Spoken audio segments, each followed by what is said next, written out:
বেশিরভাগ কাস্টমার জানে না যে ওনাদের ডিসপ্লে গুলো ভালো আছে। এই ডিসপ্লে গুলো যে আসলেই ভালো আছে এটা ওনাদের কনসেপ্টের ভিতরে নাই। ওনারা ভাবে যে ওনাদের ডিসপ্লেটা নষ্ট হয়ে গেছে, এই কারণে ওনারা অনেক ছুটাছুটি করে, বিভিন্ন জায়গায় গিয়ে ওনারা দৌড়াদৌড়ি করে বিভিন্ন দাম জানে, ওনারা দাম জানে, অনেক গবেষণা করে, কিন্তু দেখা যাচ্ছে যে ওনার ডিসপ্লেটাই ভালো আছে, কিন্তু উনি অযথাই দাম জানতেছে। এই যে আমাদের একটা সেট কাস্টমার কেয়ার পর্যন্ত ঘুরে আসছে, কাস্টমার কেয়ার থেকে আসার পর উনি 35-এর মতো একটা বাজেট করে ডিসপ্লের জন্য নিয়ে আসছিলেন। আশ্চর্যের ব্যাপার কি জানেন, এই ডিসপ্লেটা চেঞ্জই করা লাগবে না, এই ডিসপ্লেটা ভালো আছে। আমরা ওনাকে বললাম যে ভাই আমি যদি 35,000 টাকা বাঁচাই দিই আপনি কি খুশি হবেন? আলহামদুলিল্লাহ খুশি। কাস্টমার তো ভাবছে যে ওনার ডিসপ্লেটা নষ্ট হয়ে গেছে। আশ্চর্যের ব্যাপার কি জানেন, এই যে ফ্ল্যাগশিপ সেট এই ডিসপ্লে গুলো কিন্তু নষ্ট হয় না, এগুলো রেবনের মাধ্যমে, এগুলো ফ্ল্যাক্স চেঞ্জের মাধ্যমে এই যে দেখেন কাজ করা হয়, এগুলো কিন্তু নষ্ট হয় না। কিছু কিছু ডিসপ্লে গুলো এমন হয় যে ডিসপ্লে গুলো ভালো আছে, ফ্ল্যাগশিপ সেটের ক্ষেত্রে যেগুলো এগুলো কিন্তু ভালো থাকে, ওইখানে রেবন ফ্ল্যাক্স এগুলোর দ্বারা প্রবলেম হয়, কিন্তু ডিসপ্লে ভালো আছে, ওইটার কাজ করলে দেখা যায় যে ডিসপ্লেটা ওকে হয়ে যায়। আমরা অসংখ্য কাজ করছি ডিসপ্লে বাঁচানোর কাজ, আসলে ডিসপ্লে তো তার ভালো আছে কিন্তু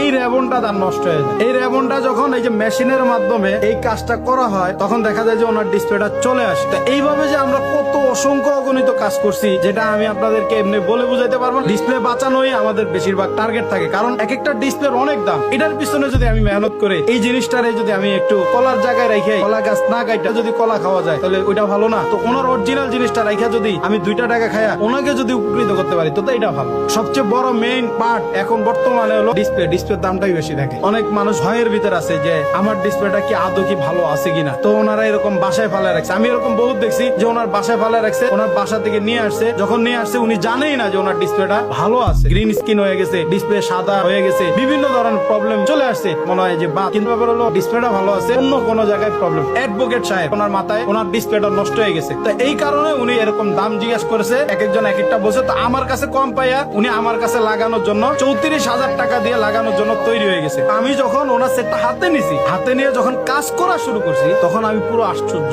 আমার মনে হইতেছে যে এই ডিসপ্লেটা ভালো আছে, কারণ আমি দেখতেছি রেবনটা উঠা, কানেকশনই খোলা। তো আমি পরে কি করলাম, ওই কানেকশনটা লাগায়া আমি ওনাকে না দেখায় আগে দিয়ে আমি চালু করে দেখলাম, কারণ ওনাকে একটা সারপ্রাইজ দিব। তো দেখলাম যে ওনার ডিসপ্লেটা চলে আসছে। তো আমি পরে ওনারে বলতেছি আপনার ডিসপ্লেটা চেঞ্জ করা লাগবে না, আপনার ডিসপ্লেটা বাইচে গেছে, আপনি আমার যা আমি কোনো আপত্তি করবো না। এই যে হাসি খুশির সাথে যে যাচ্ছে এগুলো আমি আবার আমার পেজ থেকে পোস্ট করি, আমার মোবাইল সলিউশন মাস্টার পেজ আছে, ঢুকলে বুঝতে পারবেন কি পরিমাণ আমি কাস্টমারের মন জয় করছি। এবং কি টেকনাফ থেকে 3,500 টাকা খরচ করে আমার কাছে আসছে একটা ডিসপ্লে লাগায়। আমার নাম শামসুদ্দোহা। বেশিরভাগ আমরা ডিসপ্লে বাঁচানোর কাজ করি। একটা সেট ভেঙে গেছে, আইফোনের একটা সেট ভেঙে গেছে, চুরমার হয়ে গেছে, এখন এটাকে আমরা লেজার দ্বারা কাইটা আস্তে করে আমরা ব্যাকসেলটাকে রিমুভ করি, নিখুঁত ভাবে কাজগুলো হয়ে থাকে। বর্তমানে তো আপডেটের থেকে আপডেট হচ্ছে, মানুষ যত আপডেট হচ্ছে মোবাইল কিন্তু আপডেট মোবাইল আসতেছে। আপনারা যেখানে যান একজন ভালো যাচাই বাছাই করে ইনশাল্লাহ কাজগুলো